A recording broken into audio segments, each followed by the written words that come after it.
अस्सलामुअलैकुम, hello friends, welcome to my YouTube channel. Hope you all are doing well. आज की class में हम डिस्कस करेंगे टेंसेस के बारे में। टेंसेस हमारे पास 3 टाइप्स के होते हैं, प्रेजेंट, पास्ट और फ्यूचर। अगर आपने मेरा चैनल सब्सक्राइब नहीं किया है तो प्लीज़ मेरे चैनल को सब्सक्राइब कर दें। आज की क्लास में हम डिस्कस करेंगे टेंसेस। टेंसेस को हम उर्दू में कहते हैं ज़माना। 3 टाइप्स होती हैं, प्रेजेंट, पास्ट और फ्यूचर। प्रेजेंट वो जो काम अभी हो रहा हो, इसको हम कहते हैं प्रेजेंट। उसके बाद पास्ट माजी, वो काम जो हो चुका हो। फ्यूचर मुस्तकबिल, वो काम जो आने वाले कल में होना हो। जैसे हमने देखा प्रेजेंट में हमारे पास लिखा है टुडे। टुडे का मतलब होता है आज, वो काम जो आज हो रहा हो। यस्टरडे मतलब गुज़रा हुआ कल, वो काम जो कल हो चुका था। और फ्यूचर टुमारो, यानी वो काम जो आने वाले कल में हम करेंगे, इसको हम कहते हैं फ्यूचर। टेंसेस हमारे पास टोटल 12 होते हैं। 4 होते हैं प्रेजेंट के, 4 पास्ट के और 4 फ्यूचर के। अभी हम देखते हैं प्रेजेंट के 4 टेंसेस कौन कौन से होते हैं। प्रेजेंट के टेंसेस हैं हमारे पास 4। नंबर 1 पर होता है present indefinite tense. Number 2 present continuous tense. Number 3 present perfect tense. Number 4 present perfect continuous tense. इसके बाद हमारे पास पास्ट के भी 4 टेंसेस होते हैं, past indefinite tense, past continuous tense, past perfect tense, past perfect continuous tense. उसके बाद आते हैं फ्यूचर पर, future indefinite tense, future continuous tense, future perfect tense, future perfect continuous tense. ये टोटल 12 टेंसेस हैं हमारे पास, जो कि हम डिस्कस करते हैं टेंसेस में। टेंसेस हमारे पास 12 होते हैं, एक एक करके हम इसके बारे में पढ़ेंगे इंशाअल्लाह। किसी भी सेंटेंस के 3 हिस्से होते हैं। जब हमारे पास हमें कोई जुमला दिया जाता है उर्दू में, उसे हमें इंग्लिश में ट्रांसलेट करना हो, या फिर हम अगर किसी भी सेंटेंस को देखें तो उसके 3 हिस्से होते हैं। नंबर 1 होता है सब्जेक्ट, काम करने वाला। नंबर 2 वर्ब, कोई भी काम। वर्ब की डेफिनेशन तो हम पढ़ते हैं, any action is called verb. कोई भी काम क्या कहलाता है? वर्ब कहलाता है। नंबर 3 ऑब्जेक्ट, जिस पर काम किया जाए। हमारे पास पर्सन्स की 3 टाइप्स होती हैं, फर्स्ट पर्सन, सेकंड पर्सन और थर्ड पर्सन। फर्स्ट पर्सन में आता है I, me, we, our, us, any, name. Second person में यू, योर। थर्ड पर्सन में he, she, him, her, his, it, they, them, their. अगर हम फर्स्ट पर्सन की बात करें तो फर्स्ट पर्सन वो होता है जो बात कर रहा होता है। अगर मैं किसी से बात कर रही हूँ तो मैं हूँ फर्स्ट पर्सन। सेकंड पर्सन वो जो बात सुन रहा हो, वो कहलाता है सेकंड पर्सन। और थर्ड पर्सन वो जिसके बारे में बात की जा रही हो। अगर बात करें प्रेजेंट इंडेफिनिट टेंस की तो इसमें एस का इस्तेमाल होता है, जिसको हम देखें तो अगर थर्ड पर्सन सब्जेक्ट हो तो वर्ब के साथ हम एस या एस का इजाफा करते हैं। और हमने अभी पढ़ा ऊपर थर्ड पर्सन कौन कौन से होते हैं, he, she, him, her, his, it, they, them, their. अगर इनमें से किसी भी वर्ड से जुमला स्टार्ट हो रहा होगा तो हम उसके वर्ब के साथ एस या एस का इजाफा करेंगे। उसके बाद हम प्रेजेंट इंडेफिनिट टेंस की आइडेंटिफिकेशन देखें। अगर आइडेंटिफिकेशन मतलब शिनाख्त या फिर पहचान, इसकी पहचान होती है ताहे, तीहे, तेहे। यानी जुमले के आखिर में आता है ताहे, तीहे, तेहे। जैसा कि अगर हम देखें वो स्कूल जाता है तो इसके एंड में क्या आ रहा है? ताहे। तो ये किसका टेंस है? प्रेजेंट इंडेफिनिट का। फॉर्म ऑफ वर्ब इसमें यूज़ होती है वर्ब की फर्स्ट फॉर्म। हेल्पिंग वर्ब इसमें यूज़ होते हैं डू और डस। इसमें हमने पढ़ा कि 2 हेल्पिंग वर्ब्स यूज होते हैं, एक होता है डू और एक होता है डस। अगर हम डू को देखें कि डू कहाँ कहाँ यूज़ होता है, तो डू यूज़ होता है आई, वी, यू और किसी भी प्लूरल नाउन के साथ। प्लूरल नाउन मतलब ज़्यादा नाउन्स की बात हो रही हो। और डज़ यूज़ होता है ही, शी, इट और एनी सिंगुलर नेम, किसी भी सिंगुलर नेम के साथ। उसके अलावा ही, शी, इट के साथ हम डज़ यूज़ करते हैं। प्रेजेंट इंडेफिनिट के टेंसेस को बनाने के लिए हमें कुछ फार्मूलाज की ज़रूरत पड़ती है। टेंसेस के हमारे पास सेंटेंसेस की 4 टाइप्स होती हैं। एक होता है अफर्मेटिव सादा, नेगेटिव इनकारिया, इंटेरोगेटिव सवालिया, इंटेरोनेगेटिव सवालिया और इनकारिया। अगर हम अफर्मेटिव पर आते हैं, अगर कोई सादा जुमला है, यानी अगर हम इसकी एग्जाम्पल देखें तो वो रोज़ाना स्कूल जाता है, ये हमारे पास है अफर्मेटिव जुमला। बिल्कुल सादा जुमला है जिसमें कोई सवाल भी नहीं हो रहा है, कोई इनकार भी नहीं हो रहा, तो इसलिए कहलाएगा अफर्मेटिव। इसका फॉर्मूला होता है, सबसे पहले हम लिखते हैं सब्जेक्ट उसके बाद वर्ब की फर्स्ट फॉर्म, अगर उसके साथ ऐसी केस का इजाफा करना है तो ऐसी केस का इजाफा करते हैं, उसके बाद लगाते हैं ऑब्जेक्ट। ये है हमारे पास अफर्मेटिव सेंटेंस का फॉर्मूला। अगर कोई भी अफर्मेटिव प्रेजेंट इंडेफिनिट का बनाना है तो इस फॉर्मूले को देखकर हम बना सकते हैं। उसके बाद नेक्स्ट होता है हमारे पास नेगेटिव यानी इनकारिया, वो जुमला जिसमें इनकार किया जा रहा हो, जैसा कि वो रोज़ाना स्कूल नहीं जाता है। इसमें इनकार आ गया तो ये क्या हो गया, हमारे पास नेगेटिव हो गया। इसको बनाने के लिए हम यूज़ करते हैं, सबसे पहले सब्जेक्ट लगाते हैं, फिर हेल्पिंग वर्ब लगाते हैं, हेल्पिंग वर्ब के बाद नोट यूज़ करते हैं, उसके बाद वर्ब की फर्स्ट फॉर्म और उसके बाद ऑब्जेक्ट। नेक्स्ट अगर हम देखते हैं इंटेरोगेटिव, इंटेरोगेटिव होता है सवालिया, जिसमें कोई सवाल पूछा जा रहा हो। अगर हम इसके एग्जाम्पल देखें, क्या वो रोज़ाना स्कूल जाता है, तो ये हमारे पास हो गया इंटेरोगेटिव, क्योंकि इसमें सवाल किया जा रहा है। इसके लिए हम हेल्पिंग वर्ब को ले आते हैं सबसे बाहर, सबसे पहले यूज़ करते हैं हेल्पिंग वर्ब, फिर सब्जेक्ट, फिर वर्ब की फर्स्ट फॉर्म और फिर ऑब्जेक्ट और एक अदद क्वेश्चन मार्क। क्वेश्चन मार्क लगाना लाजमी होता है इंटेरोगेटिव सेंटेंस में। नेक्स्ट आ जाते हैं इंटेरोनेगेटिव पे, सवालिया और इनकारिया। इसका अगर हम देखें तो इसमें हम यूज़ करते हैं फॉर्मूला, सबसे पहले लगाते हैं हेल्पिंग वर्ब, फिर सब्जेक्ट, फिर नोट, फिर वर्ब की फर्स्ट फॉर्म, फिर ऑब्जेक्ट और फिर क्वेश्चन मार्क। क्वेश्चन मार्क लगाना इसमें सबसे ज़्यादा ज़रूरी है। इंटेरोनेगेटिव का मतलब है वो जुमला जिसमें सवाल भी किया जा रहा हो और इनकार भी किया जा रहा हो। जैसे कि अगर हम इसकी एग्जांपल देखें, क्या वो रोज़ाना स्कूल नहीं जाता है, इसमें सवाल भी हो गया और इनकार भी हो गया, इसीलिए इसमें हम लगाएंगे, इस जुमले को हम कहते हैं इंटेरोनेगेटिव। और इंटेरोगेटिव दोनों जुमलों के साथ क्वेश्चन मार्क लाजमी यूज़ होता है। आ जाते हैं प्रेजेंट इंडेफिनिट की एक्सरसाइज पर, जुमले बनाकर देखते हैं। सबसे पहला है वो रोज़ाना स्कूल जाता है। इसमें मैंने आपको बताया था कि सबसे पहले हम किसी भी जुमले में देखते हैं कि उसमें सब्जेक्ट कौन सा है, वर्ब कौन सा है और ऑब्जेक्ट कौन सा है।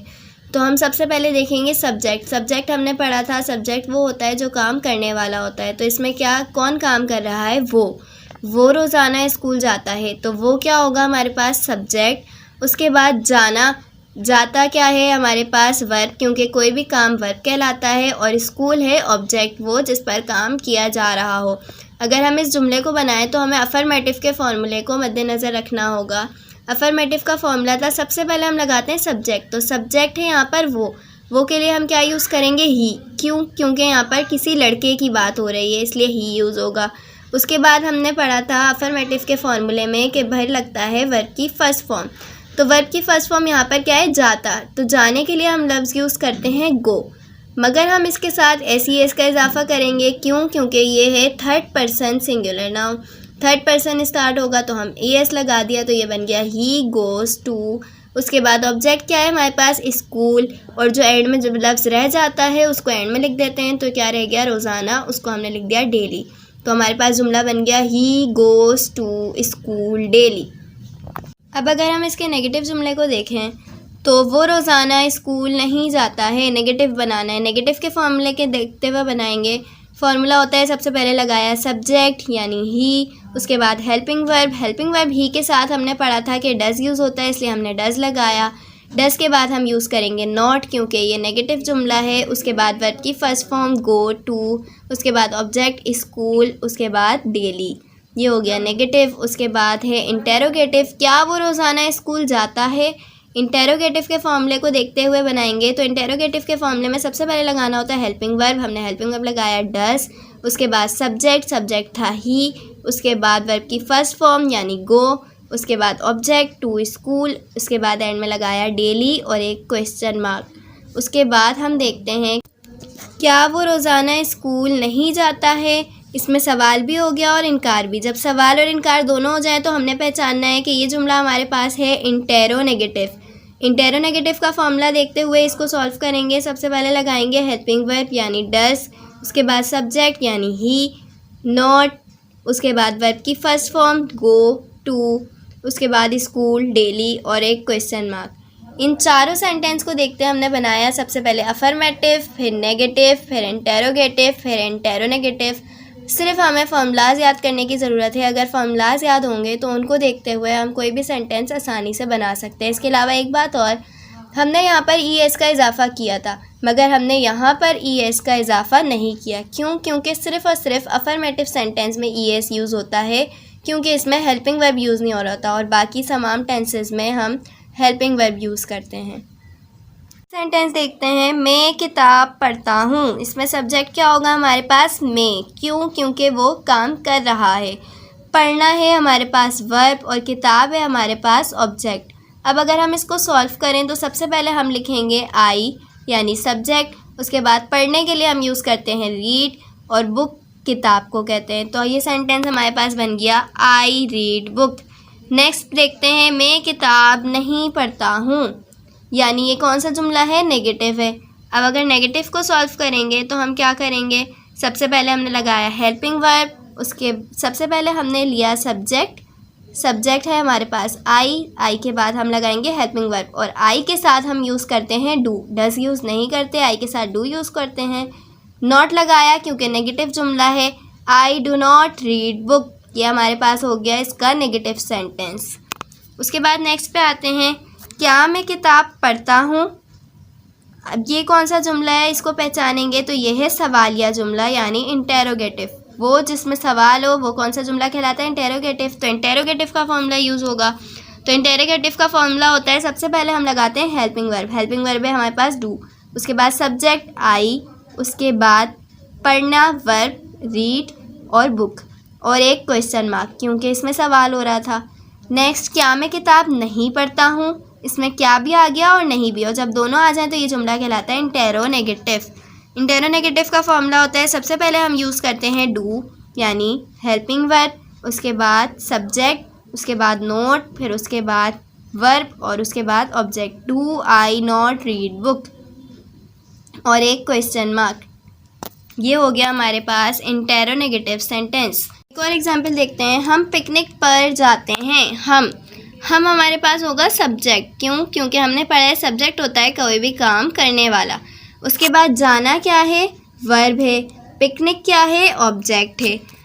अब हम इसको पहचान लिया कि ये कौन सा जुमला है? अफर्मेटिव जुमला है। क्यों? क्योंकि ये बिल्कुल सिंपल है, हम पिकनिक पर जाते हैं। इसमें इनकार भी नहीं हो रहा, सवाल भी नहीं हो रहा, तो इसलिए ये हमारे पास है अफर्मेटिव सेंटेंस। अफर्मेटिव सेंटेंस का फॉर्मूला यूज़ करेंगे, सबसे पहले लगाएंगे सब्जेक्ट और सब्जेक्ट है हम को हम इंग्लिश में कहते हैं वी। उसके बाद लगाएंगे वर्ब। वर्ब क्या है हमारे पास? गो, जाने के लिए गो यूज़ करते हैं। अब हमने ऊपर वाले सेंटेंस में एस का इजाफ़ा किया था, मगर हम इसमें एस का इजाफ़ा नहीं करेंगे। क्यों? क्योंकि ये है हमारे पास वी और वी के साथ हम एस का इजाफ़ा नहीं करते। वी गो टू पिकनिक, ये हमारे पास बन गया अफर्मेटिव जुमला। देखते हैं, हम पिकनिक पर नहीं जाते हैं। इस जुमले को देखने के बाद इसकी पहचान हो रही है, इसमें आ रहा है नहीं, और जब नहीं आ जाए तो ये जुमला क्या हो जाता है? नेगेटिव। नेगेटिव का फॉर्मूला अप्लाई होगा, we do not go to picnic. क्या हम पिकनिक पर जाते हैं? क्या आ गया यानी सवाल है, और जब सवाल आ जाए तो मतलब क्या होगा? ये जुमला कौन सा है? इंटेरोगेटिव। और जब इंटेरोगेटिव आ जाए तो इंटेरोगेटिव का फॉर्मूला अप्लाई होगा, सबसे पहले लगेगा हेल्पिंग वर्ब यानी do we go to picnic question mark. उसके बाद क्या हम पिकनिक पर नहीं जाते हैं? क्या भी आ गया और नहीं भी, जब दोनों आ जाएं तो इसका मतलब है सेंटेंस हमारे पास कौन सा है? ये इंटेरोनेगेटिव। और इंटेरोनेगेटिव का फॉर्मूला लगाते हैं, सबसे पहले लगेगा हेल्पिंग वर्ब डू, उसके बाद सब्जेक्ट वी, उसके बाद नॉट, फिर verb go to picnic. Do we not go to picnic और एक क्वेश्चन मार्क।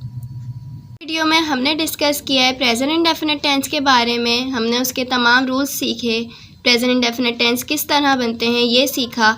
इसे मज़ीद सीखने के लिए अगर आप चाहते हैं इसकी प्रैक्टिस करना तो यहाँ पर कुछ सेंटेंसेस दिए गए हैं, इनकी प्रैक्टिस करके अगर आप इन्हें इंग्लिश में ट्रांसलेट करेंगे तो आपकी काफ़ी अच्छी प्रैक्टिस हो जाएगी। इन तमाम टेंसेस को आप इंग्लिश में ट्रांसलेट करके अपने पास सॉल्व करें।